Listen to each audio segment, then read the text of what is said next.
live.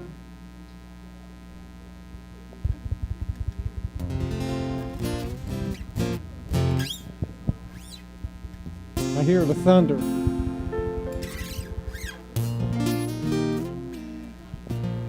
Hey, good morning. Afternoon.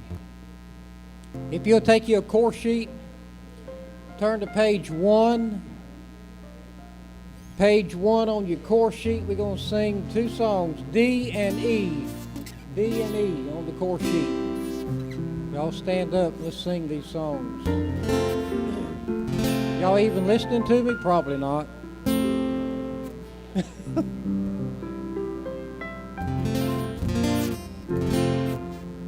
Are y'all ready? Hey, stand up for me. Page 1, song D and E. We'll sing them a couple of times. Y'all ready? Here we go. That's the wrong one. Ho, ho, ho, ho. We're going to sing the first one first. Let's talk about Jesus. Here we go. Let's talk about Jesus, the King of Kings is He, the Lord of all supreme, throughout eternity. The great I am, the way, the truth, the life, the Lord. Let's talk about Jesus forever. Let's speed it up just a little bit. Let's talk about Jesus, the King of Kings is He, the Lord of all supreme, throughout eternity. The great I am, the way, the truth, the life, the Lord. Let's talk about Jesus, Lord. One more time, I got to hear it one more time. Let's talk about Jesus, the King of Kings is He, the Lord of all supreme, throughout eternity. The great I am, the way, the truth, the life, the glory. Let's talk about Jesus more and more. For I love Him better every day. I love Him better every close by His S-I-D-E, I will A-B-I-D. I love Him better every D-A-Y. For I love Him better every D-A-Y. I love Him better every D-A-Y. Close by His S-I-D-E, I will A-B-I-D. I love Him better every D-A-Y. And I always say, that sounds like Oscar Mayer to me. My goodness alive. Hey, Brother Bill, tonight, how about, if you don't mind, sir, open this up in prayer, please?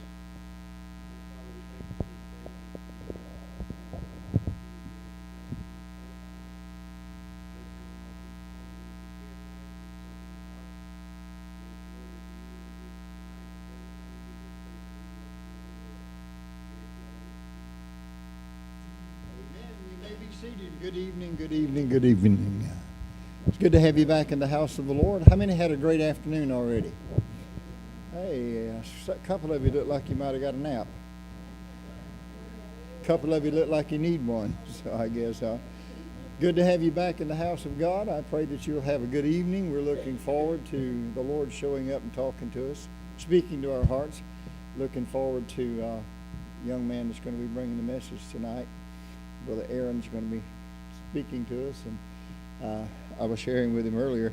I said, how many notes you got? He said, 6 pages.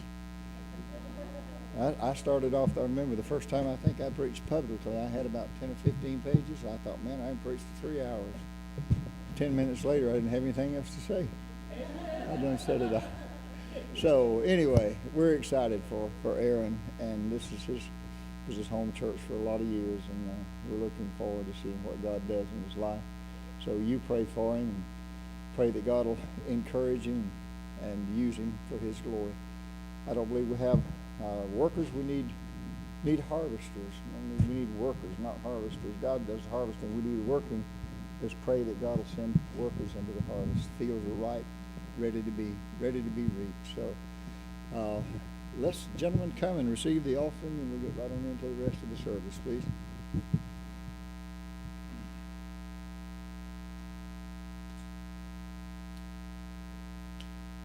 Brother Silas, you pray for us, please.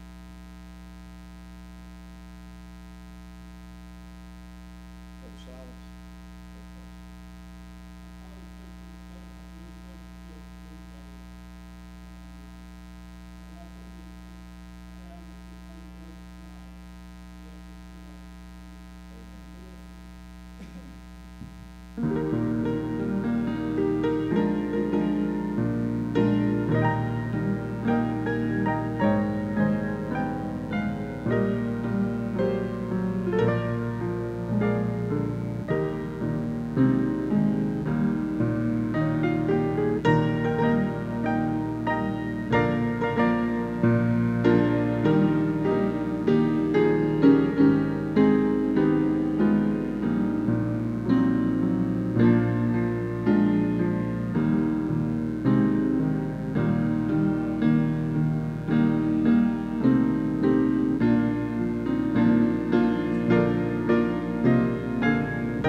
All right, Brother Aaron, come on. You got, bunch of time. Preach. And have your, I'm looking forward to this. Good evening. He put this microphone on my ear, and never had one on my ear before. I'm not sure what I have to do with my hands now, so. But if you haven't met me, my name is Aaron Gibbs. Pretty sure just about everyone here knows of me, at least. I just started going into a ministry called Campus Outreach, which is a college ministry, and we just went on a trip to Puerto Rico, a mission trip. And Brother Dennis, he said that he would love for me to come share with you how the mission trip went and everything we went there. So when Brother Dennis asked me to share with you tonight, I had three initial thoughts. First thought was, holy cow, I have the whole Sunday night service to talk. And I was super nervous, still nervous, but I had the whole Sunday night service to myself. Second thought was, wow, I have a lot of time to talk about what God is doing in my life and the lives of others, what God is going and how God is going to use me to show his love and to show his love and goodness, and to show how he transforms lives and shows the lives that he did transform while we were there.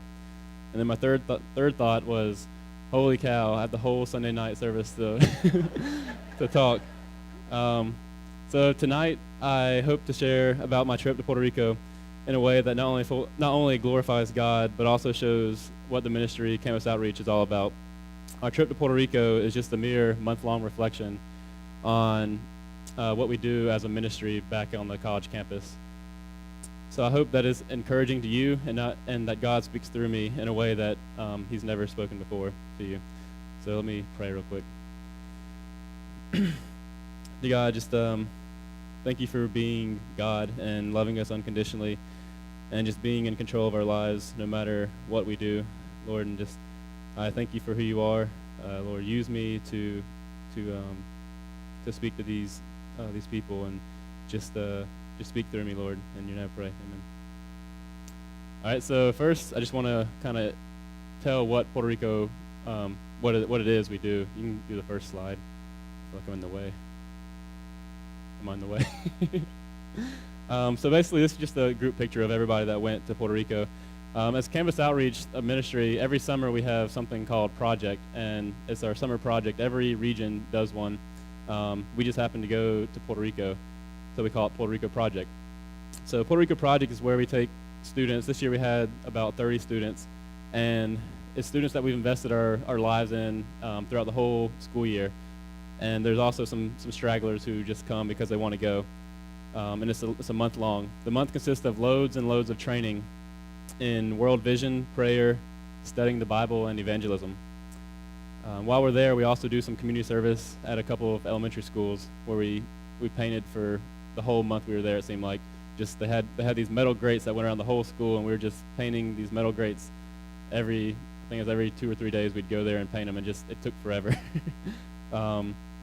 We're also connected to a church there called La Travesía, and it's actually the pastor there he planted the church in Puerto Rico out of a church from Birmingham, Alabama, and this is a church that we attended every Sunday.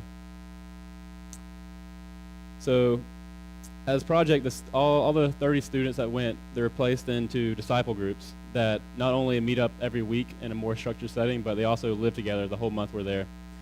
Students who have never been or who have been to project before get a chance to lead a D group, and this is not only great for the students, the first timers, but also the people who've been there before, that they actually get a chance to lead the group and experience what it's actually like.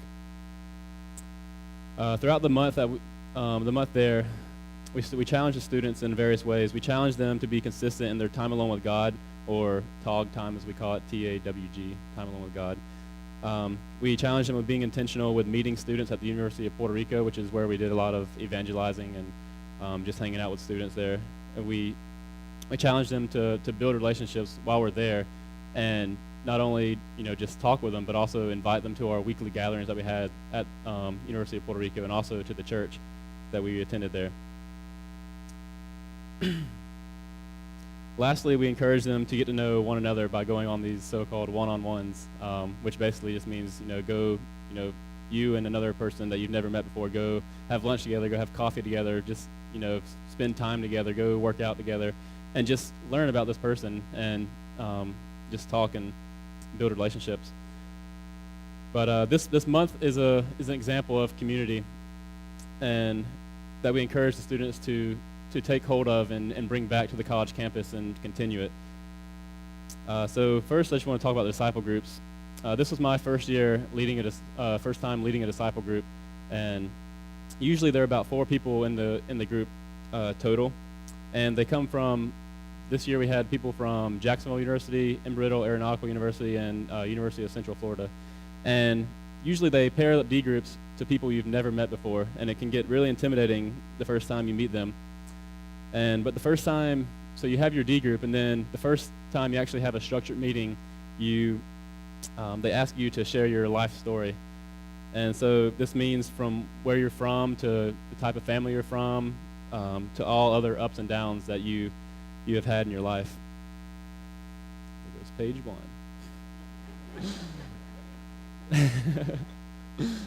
1. So just to kind of illustrate this, you can go to the next slide. This was my D group that I had,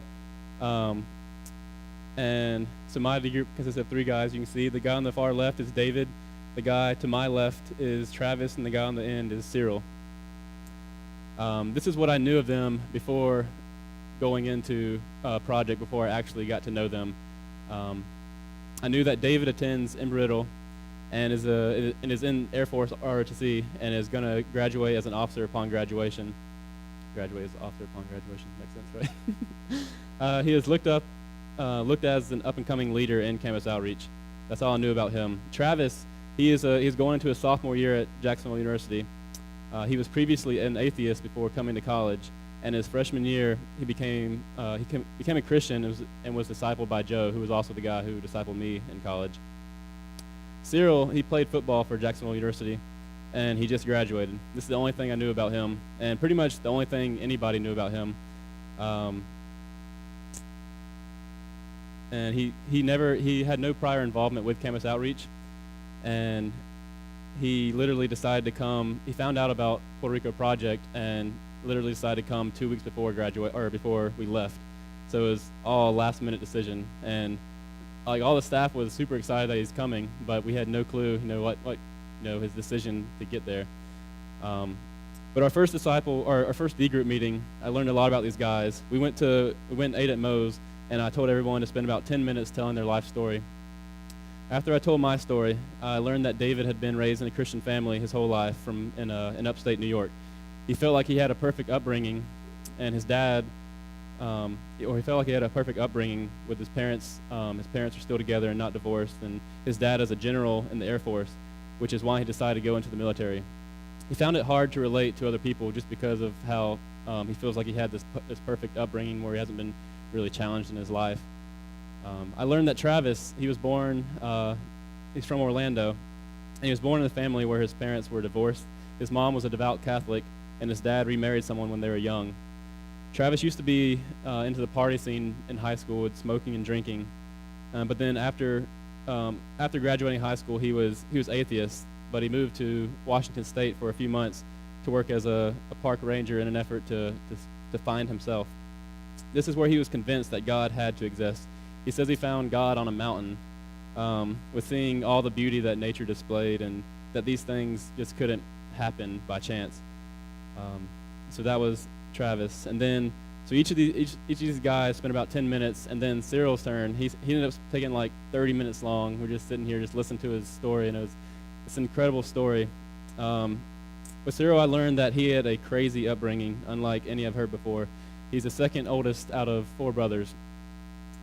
His parents had been in and out of jail his entire childhood, and at some point growing up, Cyril and his brothers went to live with his aunt, who would be raised, and they would be raised by her, and she would become more of a mother figure than his actual real mother. She would be the one constant in his life that kept pushing him to be better and to stay in church and school. Throughout his whole life, sports was what kept him moving forward. He played football and basketball growing up, and upon graduating high school, he got a scholarship to play for the University of Minnesota. After, I think, 2 years of playing there, he got injured and got dropped from University of Minnesota, but he got recruited to play at Jacksonville University, which is what brought him back down to Florida. His aunt ended up passing away due to a rare, untreatable form of cancer, and this tore him apart. He turned deeper to drugs and alcohol, and he was angry at God because he didn't know why God would take away the one constant in his life that was always there, and unlike his other family members who've been in and out of jail and drug dealing and etc. He ended up getting hurt while playing at Jacksonville University again, and which put him out for a season of football. His anger got the best of him, and he got into a fight one night at the club and ended up getting stabbed and almost died. The wound, if you look at him, his beard there's a place where the facial hair doesn't grow, and he got stabbed from here down to here, and the wound was like centimeters away from slicing his jugular. But he didn't die. After this, he ended up living alone in an apartment while at JU, and he downloaded this Bible app on his phone, and he started getting like the daily verses that pop up, and that's how he was starting to read the Bible. He also got a dog during this time, and for the first time, he said he felt this kind of love from this puppy that was unconditional and pure, and that was loving him just because he was being him and not because he was a football player or for some other kind of means. And it was around this time when he decided to dedicate his life to Christ, which happened to be about a week or two before we actually left for Project, which is crazy to think. And but yeah, and so funny story about Cyril real quick. So a week before we left for Puerto Rico, we were in Orlando doing training, and Cyril and I and we're riding my friend Joe in a car to where we did the training stuff, and he just nonchalantly just mentioned, he's like, yeah, my daughter's never going to be like that. And we're like, wait, daughter? Well, he's younger than me, or he's about the same age as me. He just graduated college, and he's like, yeah, my daughter's never going to be like that. And that was the first time I heard about him having a daughter, and the first time anybody heard about him having a daughter, and who was supposed to be born in July, which I think a week or two ago he had his daughter was born. And so just this kind of stuff. So but yeah, so I'm sitting here just listening to all these stories, and I'm just amazed. I was like, wow, these are the guys, I have to deal with, but also disciple this next month. We have a guy from, he was born in a Christian household to Cyril, who was not born in a Christian household, and it's just a very diverse group of people. And it was just amazing how knowing their story just automatically, it made you feel closer to them, like you were a part of their life. Like you had given them a part of your heart because you now care about them deeper, in a deeper level. I think we all when we left Moe's that night, we all had a sense of relief because we were no longer strangers and we actually knew about each other. So for Puerto Rico project, this was the beginning, and every project we have a theme, and this theme was the story, basically. And basically it means connecting our lives and relationships in the world to the author and what he has written. So basically referring the story to the story of the entire Bible, and the author being God. So how knowing this full story of the Bible allows and shows us how to respond to trials and afflictions of this life. Children television show host Mr. Rogers carried a quote around in his wallet that says, it was by a social worker. It says, "Frankly, there isn't anyone that you can't learn to love once you heard their story." And I totally believe this quote because, it's like with my D group. Once I learned their story, I couldn't help but care for them. This is the same way how knowing the story of the Bible makes you care more for the author, but also helps you understand how you fit into the story and also how much more the author cares for you. So this was the theme of the project, and now I'm going to kind of go into each kind of training we did just to give you a glimpse of what we went through. So the first training was word training.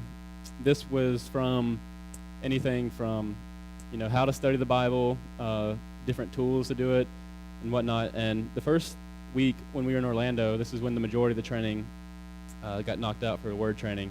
But we were in Orlando, and it was done by a seminary student who attends the Reformed Theological Seminary, or RTS, in Orlando. He did an amazing job of walking through the entire story of the Bible, and he did so by breaking it into 6 different acts, like a Shakespearean play kind of thing. He points out that ever since the beginning, God is redeeming his creation back to him. And you can see this throughout the whole Bible, Old Testament and New Testament. You can go ahead and go to the next slide. So this is how he broke it up into different acts. So Act 1 being the creation. So basically, as you know, in Genesis, God created everything and he made it perfect and in his image. Humans were in perfect relationship with God. Then he moved on to Act 2, which was the fall. So it's basically when Adam and Eve sinned, and they ate from the tree, and they sinned, which made, put up a wall between humans and God, and this relationship was no longer there. So once this happened, God seeks them and judges them, but also makes a promise to reverse the fall in Genesis 3:15 when he says, "The woman's offspring will crush the head of the serpent." And so even here you can see that, in Genesis, this is God's plan, is to redeem creation back to him. And so from here on, you see God working to bring us back. In Act 3, this is when God chooses Israel. He makes covenants with Noah, Abraham, Moses, and David. And with Noah, you see God's grace shown when he saves Noah's family from the flood. He could have destroyed the world right then and started over, but he decided to save Noah's family because of Noah's faithfulness. But during this, he makes a promise to never destroy the earth with water again. But through this whole situation, we find that judgment does not fix sin. And then on to the next covenant with Abraham. His covenant was to be the father of many nations. His lineage would be blessed, and by God choosing Israel, this covenant would be fulfilled. The next covenant was with Moses. So you can see this one is a pretty good example of God's redeeming power when he took the Israelites from being slaves in Egypt, and he freed them and gave them a way to live as a free and holy nation through the commandments. Nothing was wrong with this law, but it had no power to free people from their sin and give them new life. So we learned that law does not fix sin. And so you can even see a foreshadow of Christ right here, where Christ is with the Israelites as being slaves. So was the people were slaves to sin. and God freed the Israelites from the Egyptians as Christ comes later to free us from our sins. And so then it moves on to the covenant with David. And God told David through the prophet Nathan that the Messiah will come from his lineage. The cool thing about this covenant is that it rested solely on God's faithfulness and not David or any of the people to uphold this kind of law, but it rested upon God alone. And this covenant would be fulfilled when Christ is born, and which as promised was a direct line from David. But through this, we find after this is the decline of Israel and whatnot, and we find that a king does not fix sin. And so Act 4 is the climax of the story, so Jesus Christ. And he does what the Israelites can't do in order to fulfill the covenant. He takes the punish of the failed covenants or sin, and then also the future sin so that we could have a connection with God. And then Act 5 being the church. So up until here, in the Old Testament, everyone's going to Israel to get this good news. But after Jesus dies, we're commanded to take the news and go everywhere. And it's crazy to think this is the act that we're in today. And so if you think about it, this is the same act as Paul, Timothy, Matthew, Mark, Luke, John, all the Gospels. And it's just crazy to think of that we're still in the same act, waiting for Act 6 for when Jesus comes back and this new creation, and where we're in perfect unity with God. So as you can see, the gospel is happening throughout the whole entire Bible. This set a pace for all of Project.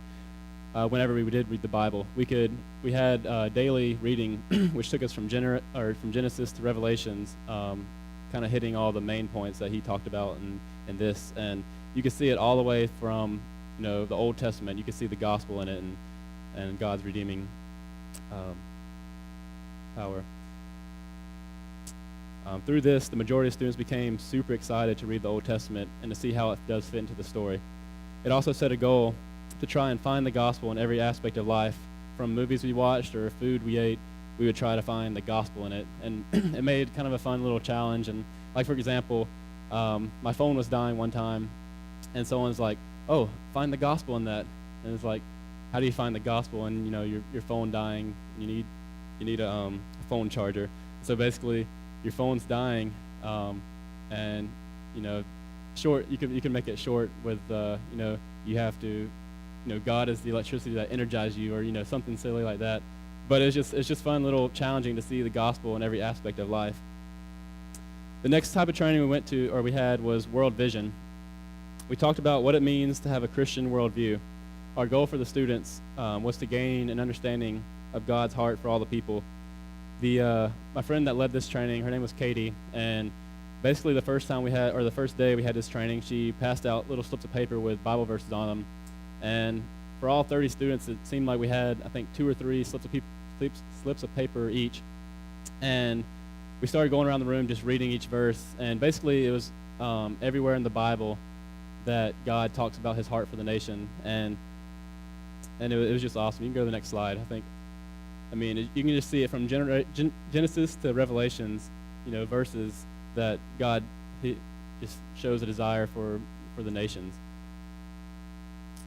And so another goal was to commit to praying, going, sending, welcoming, and or mobilizing to meet the needs of the people for the gospel. So basically, being a missionary is for everyone. It's wherever you're at. That's where you're a missionary at. You don't have to be in a foreign country, and not everyone is called to go overseas to a foreign country.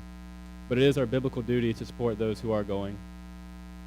And last goal was to be aware of the spiritual climate outside of the United States. How many people have heard of the 1040 window? Anybody? You can go to the next slide. So the 1040 window is this area in the world. So it's 10 degrees north and then 40 degrees north. And it's just this window of land, or of the world, that basically is, first off, one of the most populated portions of the world. But it's also since it's most populated, it's also, I think it's 4.75 billion people live here. and 2.91 billion out of those people are unreached. And so, I mean, just perspective, like this is, definitely not the majority of the world, but it's a small slither of compared to the whole world, but it's the most unreached people in the world. And it also includes all the major religions: Hinduism, Buddhism, Islam, and such. And so for this training, we tended to focus focus on Singapore, China, Lebanon, and Malaysia. And for each of those, we would just dive into deeper about the statistics of the country and the languages and kind of what the barrier would be to spreading the gospel in those areas.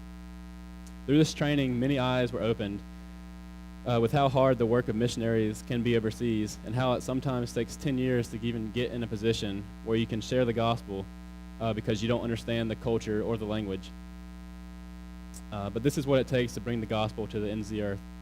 The curiosity of being a missionary overseas was raised, and many students were definitely interested in and whatnot, which was awesome. The next bit of training was evangelism, which is crazy because usually it's the most I guess not enjoyed training among the students, but this year it was one of the highlights for everyone. Everyone enjoyed talking and going up to students and just talking about the gospel and what they believed in, and being challenged with these tough questions that they would come across. The students loved evangelizing with students on campus and having spiritual conversations with them. There were so many awesome stories after we came back from evangelizing on the campus that we would hear. There was one guy, Ben. He's going into his sophomore year and he's majoring in biology. He's a super smart guy. He wants to do something to further research with something. I don't know. Went over my head, but super smart guy. Really knows all this stuff, and it's crazy because he got into a conversation with an atheist who's also majoring in biology. And to Ben, like for them two to get matched up perfectly, like it had to be God, because if I got matched up with him, he probably would have, intellectually at least, been over my head. But they were matched up and whatnot. And so just hearing these stories, and he said they must have talked for at least an hour about things, and it was just little stories like this. But yeah, during this time, we taught them that in the Christian life, evangelism is a must. It's a command. It's the last command that Jesus gave before he went back to heaven. We taught them how to compose or share their testimonies with others. The pastor of the church we attended to in Puerto Rico, his name was Ronnie Garcia, and he had a saying that your mess is your message. You can go to the next slide. That your mess is your message. This is what we taught them when composing their testimony and like their mindset. So basically, I taught them that their mess is your message, and that whatever you've done in the past, God will still use to bring glory to him. Last, we taught them a couple different methods that can assist in sharing the gospel with somebody. So you can go to the next slide. So one of the first and more enjoyed forms that we did was called Solarium. So as you can see, all these pictures. So basically, this was created by a college ministry called Campus Crusade, and they wrote on a piece of paper different kind of feelings and stuff. And they told the students to go take pictures of it and then bring them back. And these are the pictures that they took. And so basically, you put these out on the table, and people come by, and you ask them questions like, where do you pick 3 pictures that you see is your life right now, and they'll pick 3 pictures, and you ask, and why do you pick those pictures, and then 3 pictures of what you wish your life was, and then you continue to pick that, and then they say pick a picture that you say or that represents your spiritual life, and then they pick one, then what your spiritual life could be, and they pick another one, and then pick out a picture that you think represents God, and if they're atheists, then what represents atheists or what they believe. And so they'll pick one, and it just goes back and forth like that for a while, and you'll be surprised how the conversations go from just talking about these pictures to and like while the whole thing is going, we're being intentional with trying to get these conversations to go longer, and so like for instance, there was one guy, I was with two other people, and we were doing solarium, and a guy comes up, and he was atheist, or he didn't believe in God at least, but he was impressed. He's like, I really like this technique. Like, it's not, you're not shoving Christianity down my throat, but it's, it opens up really good opportunity to just have good dialogue and stuff, and we talked with them for like 30 or 40 minutes. He's sharing his beliefs, and we sharing what we believe, and it was just stuff like that. The next form or method we taught was it's an illustration called the well diagram. You can go to the next one. And so basically, this is kind of what we had, and it starts off with a spiritual interest survey, and basically we go up to students and we ask them if they want to do a survey, and basically the first question is what is one thing a visitor must do before leaving the island of Puerto Rico, and then it goes into what are some misconceptions Americans have about Puerto Ricans, and then next one is like, are you interested in spiritual things? Do all religions teach the same thing? And then they go through this, and the last question is what brings fulfillment to your life, and they'll go through that, and then we'll ask them, like, well, if you have more time, we'd like to share this this well diagram with you. And basically how this goes is we have a quote. It says, people follow, give themselves to, and trust in whatever they believe will give them life. And when we say life, we mean satisfaction or fulfillment. And we ask them if they see that to be true, and they'll say, they usually say yes. And then we'll ask them, like, what are some things in your life that you find fulfillment in, and stuff like that. And and it usually ends up being stuff like family, money, success, just material possessions and stuff like that. And then we share with them this verse, Jeremiah 2:13, that says, my people have committed two sins. They have forsaken me, the spring of living water, and have dug their own cisterns, broken cisterns that cannot hold water.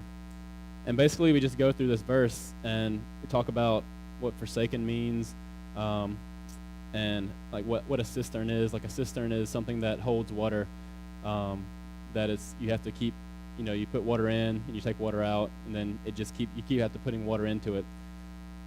But that these cisterns are broken, so there's a crack in it, and so there's water continuously leaking out, and so you have to continuously be putting water in, but it's not getting anywhere because it's leaking out. And so we talk about how all these things that they listed, like money, family, all these things they can be good, but they can also, they're not going to bring complete fulfillment in your life. Money can fail you. Your family is not always going to be there for you. Success can become a failure, and so that kind of thing. But Christ says He's the spring of living water. So the difference between a spring and a cistern, cistern you have to put water in, but a spring is continuously flowing out of the earth, and it's never going to run dry. And so that's what we believe, that if you put your trust in Jesus Christ and believe that He died for our sins and was resurrected, that this fulfillment can be, you'll be fulfilled, and you won't have to put your trust in other things in life. And so that's just another form of what we did when we were talking to students and whatnot. And all this stuff is, it's not necessary, but it helps guide the conversation without, starting off like just awkwardly and stuff. But a lot of it, sometimes people don't want to do it, sometimes they do. But when they did, after we got done, we would tell them, we'd love to meet up with you more and talk more about it. And it's more of a pre-gospel kind of thing. And then when we meet up with them, we talk about the gospel and kind of dive deeper into it. But I'll never forget when the first time we were doing it, the guy Travis in my D group, he was describing a cistern as a pipe that leads into a well, and it kind of ruined the whole illustration. Because but he didn't know better. He was just trying to evangelize through this method, and there are some other instances that I can share with you later. But it was just cool to see how these people were just so motivated to share the gospel with people they've never met before. The last training we did was prayer training. So from the get-go, we covered project and prayer. every time we finished a training session, we would pray through a Psalms. Before diving into word training, we prayed through Psalms 129, verses 129 through 136. After World Vision training, we prayed through Psalm 67. After evangelism training, we prayed through Psalm 46. Before we had had our time alone with God, we prayed through Psalm 119, 17 through 18. Go to the next. So something like, "Be good to your servant while I live, that I may obey your word. Open my eyes that that I may see wonderful things in your law." So just praying through this kind of scripture kind of brings a focus to whatever you're doing. So for this instance, to be studying the word, we pray that God opens our eyes and that we may see what he has for us. We went through the Lord's Prayer as an example of how to pray. On Sunday mornings, the students met up by themselves and they kind of conducted their own, prayer group, if you want to call it that, where they prayed for the people they had met in Puerto Rico, the remaining time we had there, their friends and family back home, and their respective campuses where they're returning to. Basically, our objective was to have them get them into a habit of praying consistently and all the time. And there's no doubt that prayer worked. During the last service at the church we attended, we had 9 people show up that we invited, which is huge because in the previous 2 years that we've been in Puerto Rico, we've had 0 people come to the church that we attended. There were many spiritual conversations with people that, if anything, caused them to think about what they believed, and if anything, planted a seed. There's one instance where a student, her name was Marissa. She's half Puerto Rican, and she has family in Puerto Rico that she's never met before. But at one of the schools we were doing community service, you can go to the next slide. So Marissa's the girl on the left, and this is Vicente in the middle. So basically, we found out that Vicente was a godfather to one of her cousins, and it's just through this relationship we got to invite him to church, and he ended up coming to church the last service, and it was just things like this, we couldn't have planned out any better.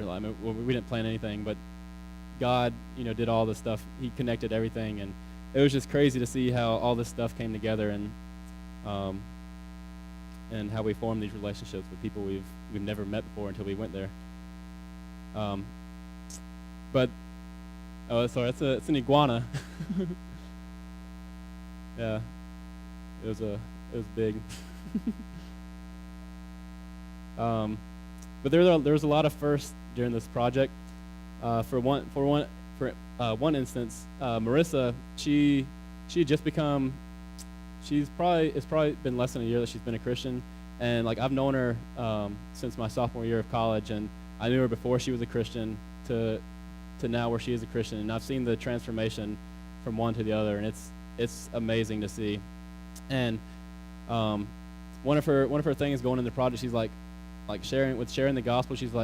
She told everyone, she's like, "I'm never gonna do that." And after the first time we were at UCF sharing the gospel or evangelizing on campus, and it was her and this other girl, Jamie, and she was pushing Jamie to do everything. And after the first one, she was like, "Oh, that's it," kind of thing.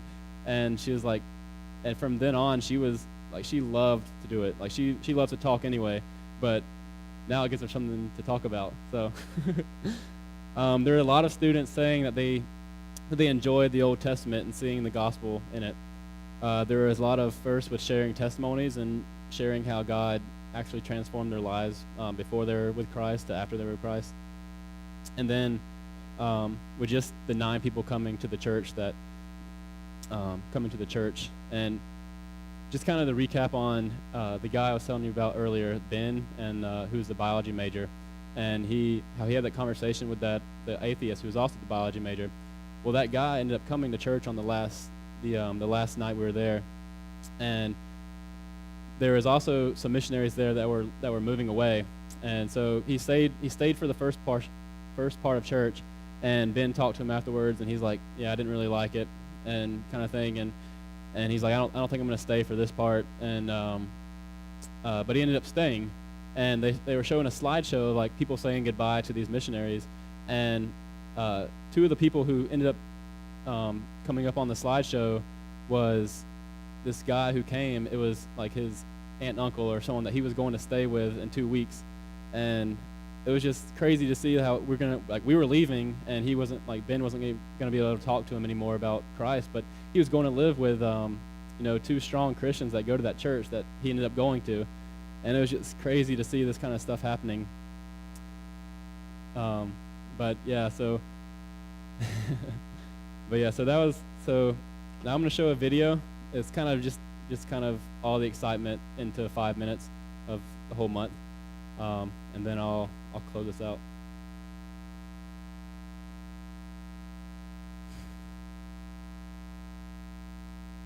You can play it.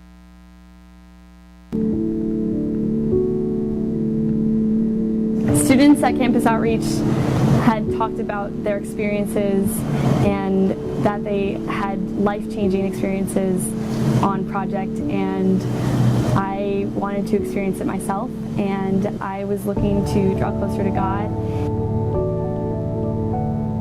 I never thought I could just walk up to somebody and just start talking about spiritual things, but here in Puerto Rico on UPR, we'd walk up with Solarium or even just surveys, and people were pretty open to talk about spiritual things. People were really just excited to talk about their beliefs, and that kind of blew me away. A lot of people really just want to talk about what they believe. I feel so much better equipped to go back on campus because I've learned these evangelism tools, and I can share my faith so much better with my friends and even random strangers now. So I decided last summer that there was going to be nothing that was going to stop me from coming this summer, and I just wanted to come and experience it for myself, get to see and do all the things that I heard my friends doing, and I knew that it would just be an incredible opportunity for me to grow more in my faith.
Say you can't read the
That was just 5 minutes of the whole month we were there.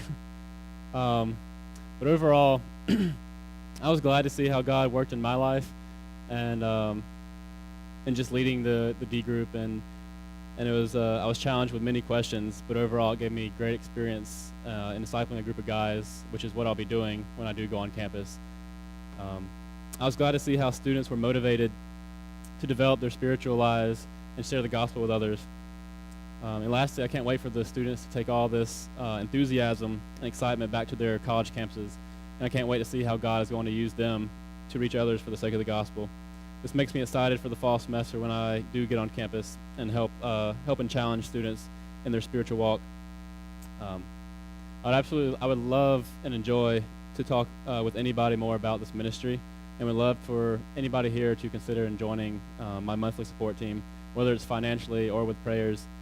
I have a clipboard in the vestibule where you can sign up, and I'll get more information to you, and we can meet up, and also be around after service to just talk about it. So, and don't hesitate to come and ask me any questions about the ministry or what we did there, or anything.